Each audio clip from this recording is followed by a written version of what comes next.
Chapter 1. I am by birth a Genovese, and my family is one of the most distinguished of that republic. My ancestors had been for many years counselors and syndics, and my father had filled several public situations with honor and reputation. He was respected by all who knew him for his integrity and his indefatigable attention to public business. He passed his younger days perpetually occupied by the affairs of his country. A variety of circumstances had prevented his marrying early, nor was it until the decline of life that he became a husband and the father of a family. As the circumstances of his marriage illustrate his character, I cannot refrain from relating them. One of his most intimate friends was a merchant who, from a flourishing state, fell, through numerous mischances, into poverty. This man, whose name was Beaufort, was of a proud and unbending disposition, and could not bear to live in poverty and oblivion in the same country where he had formerly been distinguished for his rank and magnificence. Having paid his debts, therefore, in the most honorable manner, he retreated with his daughter to the town of Lucerne, where he lived unknown in his wretchedness. My father loved Beaufort with the truest friendship, and was deeply grieved by his retreat in these unfortunate circumstances. He bitterly deplored the false pride which led his friend to a conduct so little worthy of the affection that united them. He lost no time in endeavoring to seek him out, with the hope of persuading him to begin the world again through his credit and assistance. Beaufort had taken the effectual measures to conceal himself, and it was 10 months before my father discovered his abode. Overjoyed at his discovery, he hastened to the house, which was situated in a mean street near the Rose. But when he entered, misery and despair alone welcomed him. Beaufort had saved but a very small sum of money from the wreck of his fortunes, but it was sufficient to provide him with sustenance for some months, and in the meantime he hoped to procure some respectable employment in a merchant's house. The interval was, consequently, spent in inaction. His grief only became more deep and rankling when he had leisure for reflection, and at length it took so fast hold of his mind that at the end of 3 months he lay on a bed of sickness, incapable of any exertion. His daughter attended him with the greatest tenderness, but she saw with despair that their little fund was rapidly decreasing, and that there was no other prospect of support. But Caroline Beaufort possessed a mind of an uncommon mold, and her courage rose to support her in her adversity. She procured plain work, she plaited straw, and by various means contrived to earn a pittance scarcely sufficient to support life. Several months passed in this manner. Her father grew worse. Her time was more entirely occupied in attending him. Her means of subsistence decreased, and in the 10th month her father died in her arms, leaving her an orphan and a beggar. This last blow overcame her, and she knelt by Beaufort's coffin, weeping bitterly. When my father entered the chamber, he came like a protecting spirit to the poor girl, who committed herself to his care, and after the interment of his friend, he conducted her to Geneva and placed her under the protection of a relation. 2 years after this event, Caroline became his wife. There was a considerable difference between the ages of my parents, but this circumstance seemed to unite them only closer in bonds of devoted affection. There was a sense of justice in my father's upright mind which rendered it necessary that he should approve highly to love strongly. Perhaps during former years he had suffered from the late discovered unworthiness of one beloved, and so was disposed to set a greater value on tried worth. There was a show of gratitude and worship in his attachment to my mother, differing wholly from the doting fondness of age, for it was inspired by reverence for her virtues and a desire to be the means of, in some degree, recompensing her for the sorrows she had endured, but which gave inexpressible grace to his behavior to her. Everything was made to yield to her wishes and her convenience. He strove to shelter her, as a fair exotic is sheltered by the gardener, from every rougher wind, and to surround her with all that could tend to excite pleasurable emotion in her soft and benevolent mind. Her health, and even the tranquillity of her hitherto constant spirit, had been shaken by what she had gone through. During the 2 years that had elapsed previous to their marriage, my father had gradually relinquished all his public functions, and immediately after their union they sought the pleasant climate of Italy, and the change of scene and interest attendant on a tour through that land of wonders, as a restorative for her weakened frame. From Italy they visited Germany and France. I, their eldest child, was born at Naples, and as an infant accompanied them in their rambles. I remained for several years their only child. Much as they were attached to each other, they seemed to draw inexhaustible stores of affection from a very mine of love to bestow them upon me. My mother's tender caresses and my father's smile of benevolent pleasure while regarding me are my first recollections.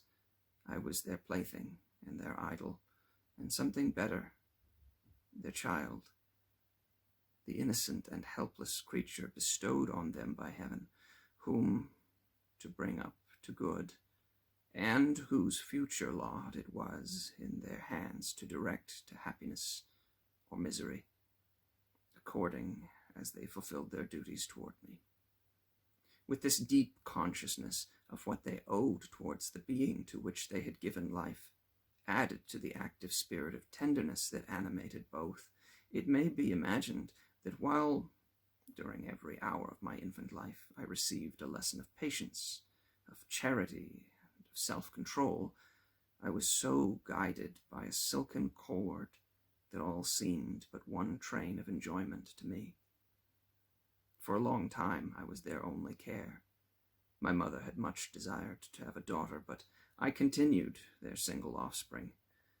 When I was about 5 years old, while making an excursion beyond the frontiers of Italy, they passed a week on the shores of the Lake of Como.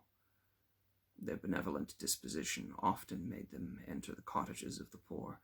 This, to my mother, was more than duty. It was a necessity, a passion, remembering what she had suffered, and how she had been relieved, for her to act in her turn the guardian angel to the afflicted. During one of their walks, a poor cot in the foldings of a veil attracted their notice as being singularly disconsolate, while the number of half-clothed children gathered about it spoke of penury in its worst shape. One day, when my father had gone by himself to Milan, my mother, accompanied by me, visited this abode. She found a peasant and his wife, hard-working, bent down by care and labor, distributing a scanty meal to 5 hungry babes. Among these there was one which attracted my mother far above all the rest. She appeared of a different stock. The 4 others were dark-eyed, hardy little vagrants. This child was thin and very fair. Her hair was the brightest living gold, and despite the poverty of her clothing, seemed to set a crown of distinction on her head. Her brow was clear and ample, her blue eyes cloudless, and her lips and the molding of her face so expressive of sensibility and sweetness that none could behold her without looking on her as of a distinct species, a being heaven-sent, and bearing a celestial stamp in all her features. The peasant woman, perceiving that my mother fixed eyes of wonder and admiration on this lovely girl, eagerly communicated her history. She was not her child, but the daughter of a Milanese nobleman. Her mother was a German and had died on giving her birth. The infant had been placed with these good people to nurse. They were better off then. They had not been long married, and their eldest child was but just born.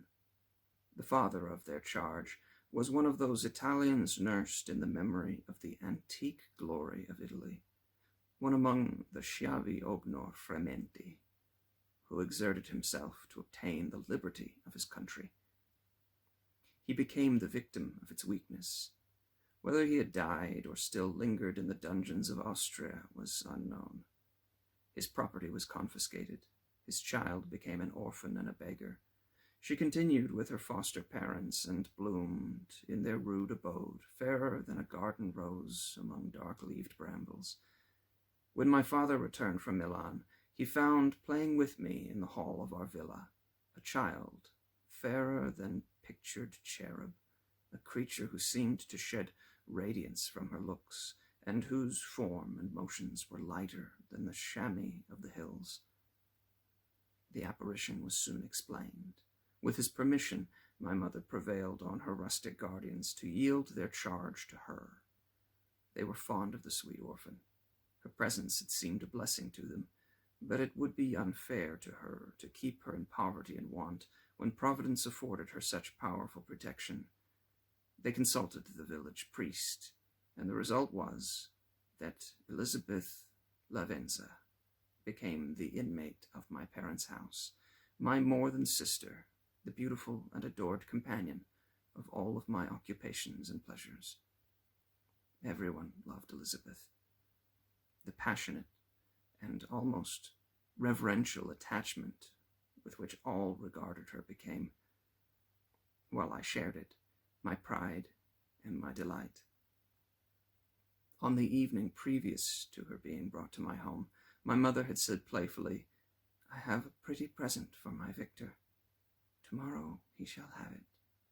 And when on the morrow she presented Elizabeth to me as a promised gift, I, with childish seriousness, interpreted her words literally and looked upon Elizabeth as mine to protect, love, and cherish. All praises bestowed on her I received as made to a possession of my own. We called each other familiarly by the name of cousin. No word, no expression could body forth the kind of relation in which she stood to me, my more-than-sister, since till death she was to be mine only.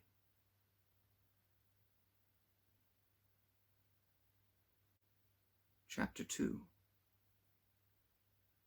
We were brought up together. There was not quite a year difference in our ages. I need not say that we were strangers to any species of disunion or dispute. Harmony was the soul of our companionship, and the diversity and contrast that subsisted in our characters drew us nearer together. Elizabeth was of a calmer and more concentrated disposition, but with all my ardor I was capable of a more intense application, and was more deeply smitten with the thirst for knowledge. She busied herself with following the aerial creations of the poets, and in the majestic and wondrous scenes which surrounded our Swiss home.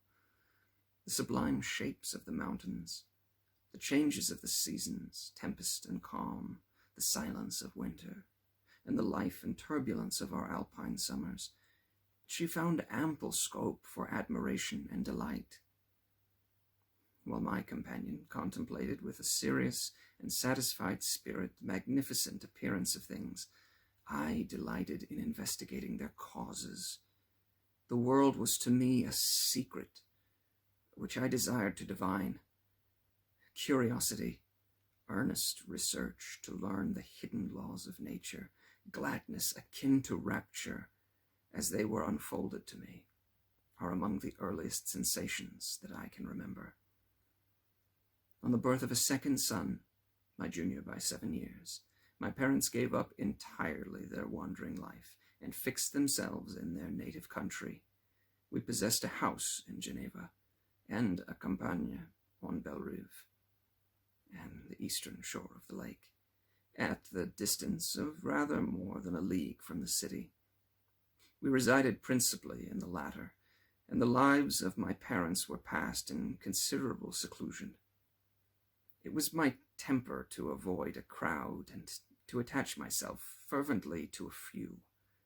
I was indifferent, therefore, to my schoolfellows in general, but I united myself in the bonds of the closest friendship to one among them. Henry Clerval was the son of a merchant of Geneva. He was a boy of singular talent and fancy. He loved enterprise, hardship, and even danger for its own sake.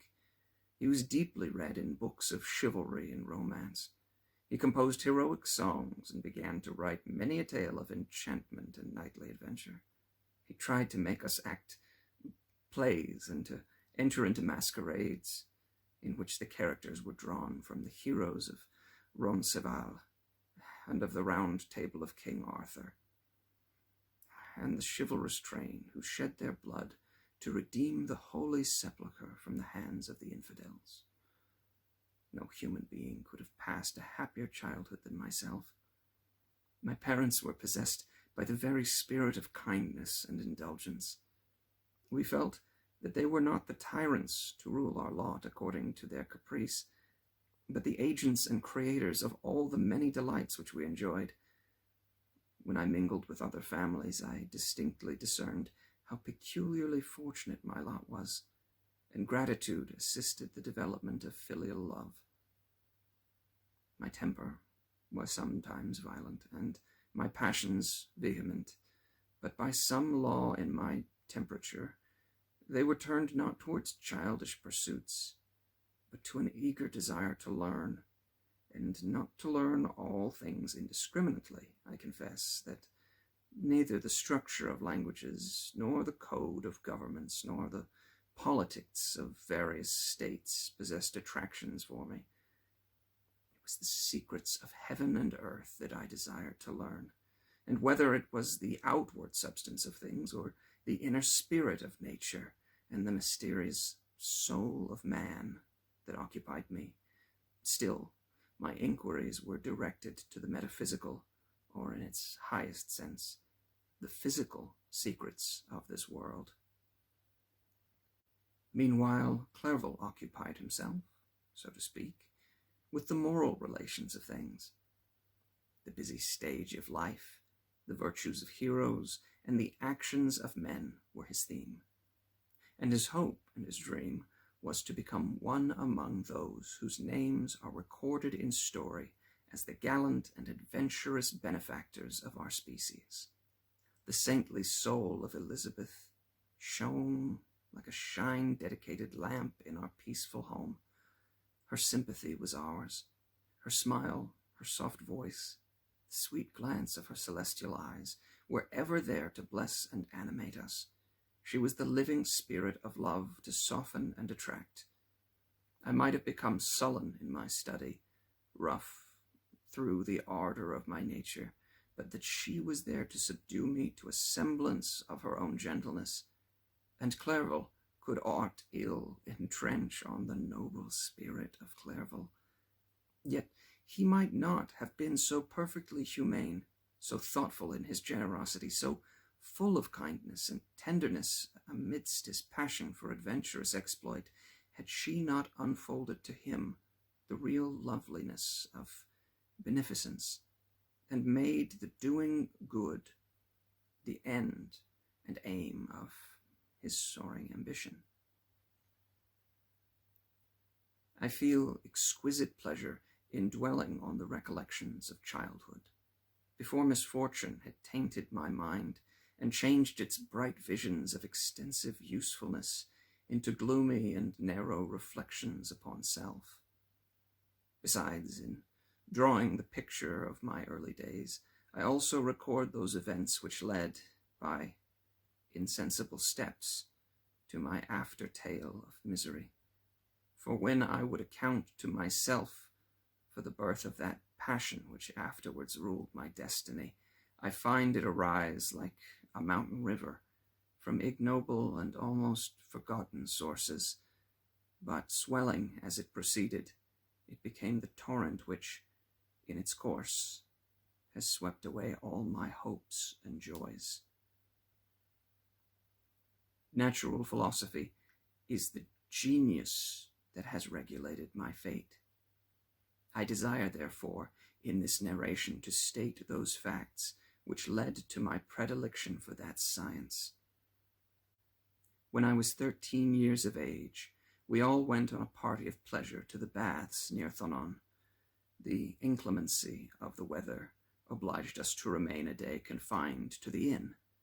In this house I chanced to find a volume of the works of Cornelius Agrippa.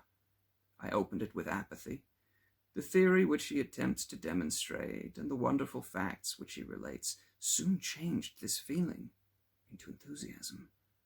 A new light seemed to dawn upon my mind, and bounding with joy, I communicated my discovery to my father.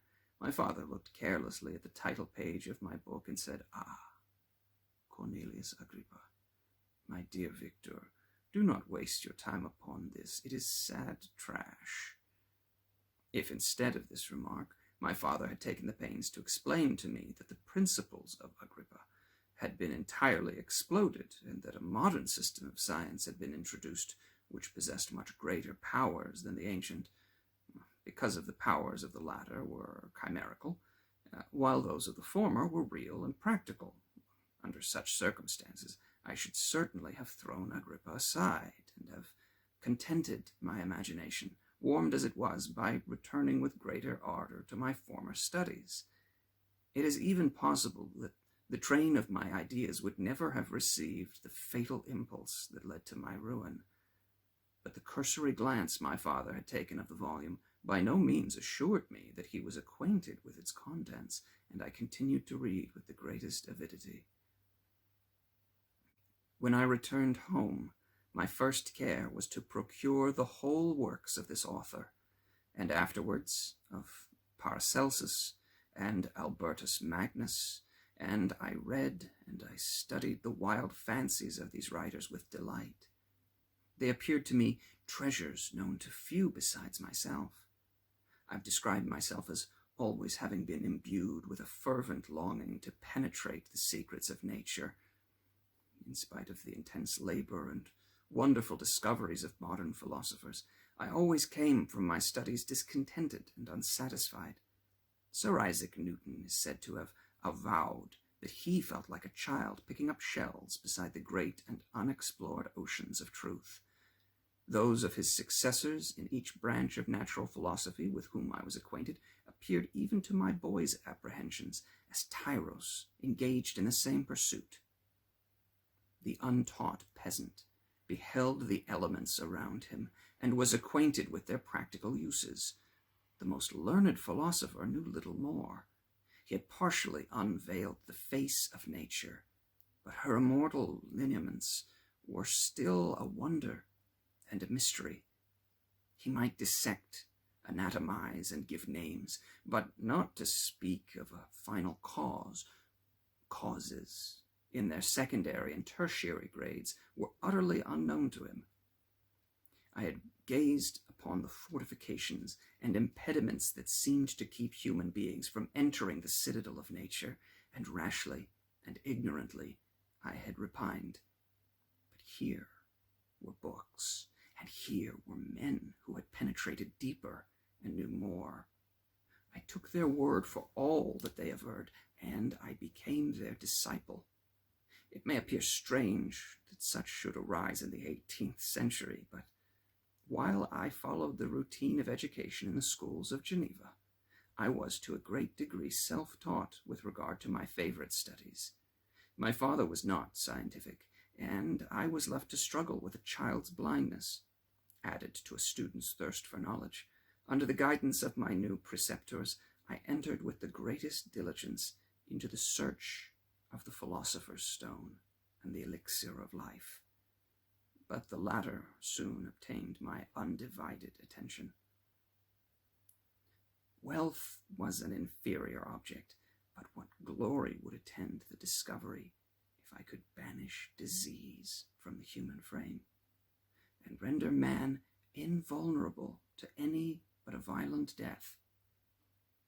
Nor were these my only visions.